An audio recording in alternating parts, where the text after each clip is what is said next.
வர ஸ்ரீதேவிய தள்ளிக்கோ தள்ளிக்கோ அப்படின்னா இதுதான் கெதி போல.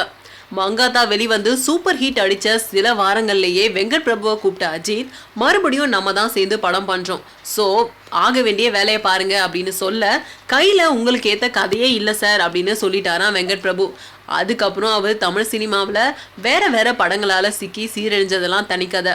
பனம்பழத்துக்கு எதுக்கு பவுடர் போடணும் அப்படின்னு நினைச்சவர் தன்னோட ஆஸ்தான சிறுவர்களோட சென்னை 28 படத்தோட பார்ட் 2 எடுக்க கிளம்பிட்டாரு. படம் நல்லா வந்திருக்கு அப்படின்னு பார்க்குறவங்க கிட்டலாம் சொல்லிட்டு வந்தாலும் அந்த படத்தோட டீசரையோ இல்லை ட்ரெய்லரையோ அஜித் கிட்ட போட்டு காட்ட ஆனை மட்டும் தண்ணி குடிச்சிட்டாராம். அதுக்கப்புறம் பார்க்கலாம் அப்படின்னு பதில் தான் வந்திருக்கு அந்த சைட்ல இருந்து. அஜித்துக்கும் வெளிநாட்டில் ஷூட்டிங்லாம் போயிருக்காருல, சுத்தம். இப்போ இழந்த பெருமையை மறுபடியும் மீட்க மார்க்கெட்ல நானும் இருக்கேன் அப்படின்னு காட்டுறதுக்காகவும் மங்காத்தா 2 எடுக்க நினைக்கிறாராம் அவரு. கதையை தயார் செஞ்சிட்டாலும் அஜித்தை சந்திக்கிறது தான் இப்போ ஐயோ குய்யோ ஆயிட்டு இருக்கு அவருக்கு.